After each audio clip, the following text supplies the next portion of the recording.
He was a murderer in China, mass murderer. Countless in the administration have openly said that they're anti-free market. That's not usual. Obama has traveled to other countries for the express purpose of slamming America, calling us arrogant, highlighting our mistakes, going on an apology tour. I've never seen that happen before. They circumvented the system when they didn't have the political will to pass cap and trade. The EPA just took the first step and said, yep, it's dangerous, and we're going to go ahead and regulate it. Then the administration was set to use the National Endowment for the Arts to promote art propaganda, the president's health care plan and other items, all set to do that. They banned deep water drilling, although a judge overturned the ban, then they reimposed the ban, even though it's killing jobs in the Gulf. And while it's killing jobs in the Gulf, we're giving tons of money to Mexico and Brazil, in Mexico's case, to drill in the place where we said no more drilling. Does that make sense? The president is also now the president of a U.S. car company. When Congress stalled Obama, he just said, I'll just use executive orders to get the job done. I mean, I could go on and on and on. But let me just leave you with this one. The NEA, the National Association of Education. They said Saul Alinsky's Rules for Radicals, that's recommended reading. That is the National Education Association. That's for teachers. Who's the radical here? Hint, radical is in the title. And you know who this book is dedicated to? I love this. Right here. The first radical known to man who rebelled against the establishment and did it so effectively that he at least won his own kingdom. Lucifer. See, recommending rules for radicals for our teachers and our students, and it's dedicated to Lucifer.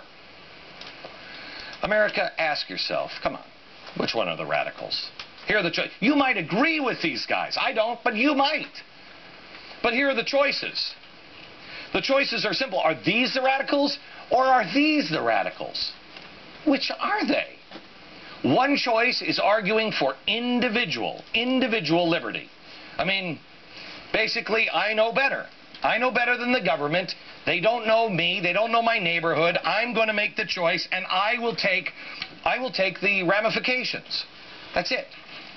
I'll learn from my mistakes, and I'll be better for it, and my community will be better for it. And if I want to eat bacon butter all day, I'll accept that I'm fat, and I'll pay higher, insurance rates, because I have a bigger chance of dropping dead of a heart attack. And we'll be better off for it, because we'll better ourselves as individuals. But the other choice is this one. They're making the claim that the people are a claim to Homer Simpson. And I don't want to say it. I'll let an administration official say it. We think, that is my co-author Thaler and I, that there's a little Homer Simpson in all of us, that sometimes we have self-control problems, sometimes we're impulsive, and that in these circumstances, both private and public institutions, without coercing, can make our lives a lot better. Once we know that people are human and have some Homer Simpson in them, then there's a lot that can be done to manipulate them. Note those words. Then there's a lot that can be done to manipulate them. I'm sorry, America. Do you want your government manipulating you? Make a choice. The American people are stupid and capable of making decisions that will ultimately be better for society. Therefore, we have to manipulate them into it. The government needs to hold citizens' hands from cradle to grave.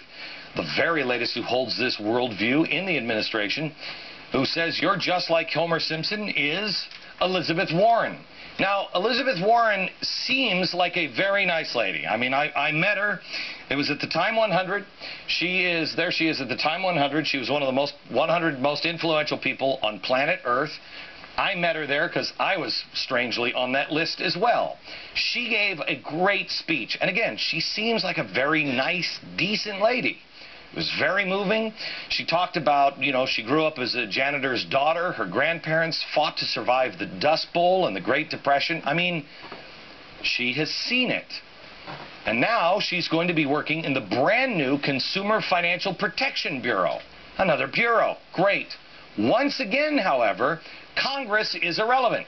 Since Obama doesn't care about what procedure he uses, again, a radical departure, he has appointed Warren to an interim position so she didn't have to go through the confirmation process. So you don't know anything about her. Now, I don't care if she's in office accounting. If she's the one there and she's at the top of the food chain, she's making the decisions. She's the boss. But don't worry. It's not like she's going to have wide-ranging powers like writing and enforcing rules for banks and other firms, or conducting examination of banks and seeking information from other firms about consumer-related business, or tracking business complaints. Basically, everything you pay for, she will be tracking. She'll have policing powers over mortgages, credit cards, debit cards, private student loans. They'll have the power to gather, research, and issue recommendations on delinquency trends, default rates, and all other issues impacting consumer spending and debt. Now, here's perhaps the most troubling part if you're not troubled yet. This agency is not dependent on having Congress appropriate an annual budget for its operating expenses. No, no, no. It's outside of the system. The operating expenses are coming out of the Federal Reserve System.